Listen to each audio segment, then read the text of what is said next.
একটু বলতেছিলাম যারা আত্মসাৎ করে, এই আত্মসাৎ করার ব্যাপারে আর দুই একটা হাদিস বলছি। সহিহ বুখারী 3198 নম্বর হাদিস। আল্লাহর নবী বলছেন, মান আখাযা শিবরান মিনাল আরদি যুলমান, যেই ব্যক্তি জুলুম করে অর্ধ হাত এক বিঘত জমি দখল করলো, ফাইন্নাহু ইউতাওয়াকু ইয়াউমাল কিয়ামাতি মিন সাব'i আরাদিন, কিয়ামতের দিন তাকে অনুরূপ 7 স্তর জমিন গলায় ঝুলিয়ে দেওয়া হবে। জোরে সরে বলুন নাউজুবিল্লাহ। আর একটু আসতে বলেন নাউজুবিল্লাহ। কি বুঝলেন? মনে করেন যে 1 বিঘা জমি জোর করে দখল করেছেন, তাহলে গলায় নিতে হবে কয় বিঘা? 7 বিঘা। 7 বিঘা জমিকে কিয়ামতের দিন আপনার গলায় ঝুলিয়ে দেওয়া হবে। বেটা ঘোর বিচারের মাঠ। এবার চিন্তা করে দেখেন সেই দিন পরিস্থিতি কি হবে। আরো একটা গুরুত্বপূর্ণ হাদিস, আল্লাহর নবী বলতেছেন, আইয়ুমা রাজুলিন যালামা শিবরাম মিনাল আরদি, যে ব্যক্তি জুলুম করে অর্ধ হাত জমি দখল করবে, কাল্লাফাহুল্লাহু আযজা ওয়া জাল্লা আন ইয়াহফিরাহু হাত্তা ইয়াবলুগা আখিরা সাব'i আরাদিন, কিয়ামতের দিন আল্লাহ সুবহানাহু ওয়া তাআলা তাকে 7 স্তর জমিন খুঁড়তে বাধ্য করবেন। সুম্মা ইউতাওয়াকু ইয়াউমাল কিয়ামাতি, অতবার কিয়ামতের দিন ওই সম্পদকে তার গলায় ঝুলিয়ে দেওয়া হবে।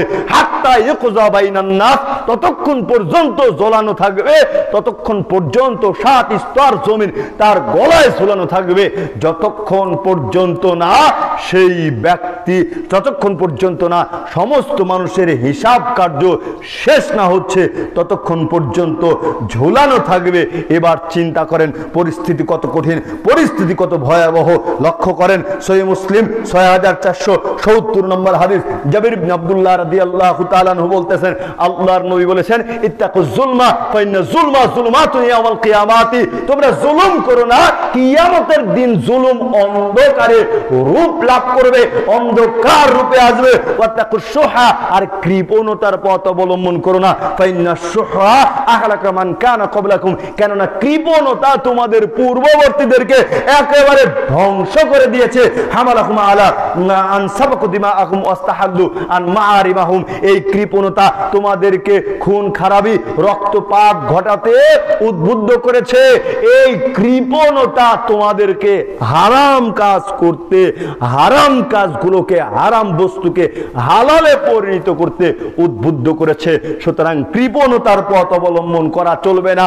যাকাত প্রদান করতেই হবে, যাকাত প্রদান করতেই হবে, যেটা পূর্বে একটা হাদিস বলে এসেছি, দিন যত যাবে মানুষের সম্পদ ততই বের হবে, ততই বের হবে। আর কৃপণতার পথ আল্লাহর নবী অবলম্বন করতে নিষেধ করলেন, কৃপণতা থেকে বেঁচে থাকতে বললেন। আমরা আজকে যাচাই করব কয়েকটা মানুষ আছি কৃপণ না বখিল নাকি উদারমন, আমরা একটু যাচাই করব ইনশাআল্লাহ। বলবেন মোহাম্মদ আলী ভাই সাহেব এটা তো টেপে ফেললেন, একেবারে চতুর্দিক দিয়ে রশি দিয়ে বেঁধে দিলেন। না না না, আপনি শক্তিশালী, যারা দান সাদকা করে তারা কতটুকু শক্তিশালী, একটা হাদিস তাদেরকে লক্ষ্য করে বলছি, আপনি মনে রাখার চেষ্টা করবেন। আল্লাহর নবী বলতেছেন, মনে রাখার চেষ্টা করবেন হাদিসটা। আল্লাহর নবী বলতেছেন, মা ইখরিজু রাজুলুন শাইআন মিনাস সাদাকাতি, যেই ব্যক্তি দান করার উদ্দেশ্যে বের হয়, যেই ব্যক্তি সাদকা করার উদ্দেশ্যে বের হয়, হাত্তা ইয়াফুক্কা আনহা লাহিয়া 70 শাইতানা, সেই ব্যক্তি 70 জন শয়তানের চক্রান্তকে ব্যর্থ করে দিল। জোরে সরে বলুন সুবহানাল্লাহ। তাহলে কি কম সম কথা? আপনি যদি দান করেন তবে কয়জন শয়তানকে আপনি পরাস্ত করলেন? মনে নাই? তাহলে কয়জন শয়তানের চক্রান্তকে আপনি ব্যর্থ করে দিলেন? 70 জনকে, 70 জন শয়তানের চক্রান্তকে ব্যর্থ করে দিলেন। সুতরাং আমাদেরকে দান করতে হবে। আল্লাহ সুবহানাহু ওয়া তাআলা আমাদেরকে সাদকা করার হাতকে প্রশস্ত করুন। আল্লাহুম্মা আমিন।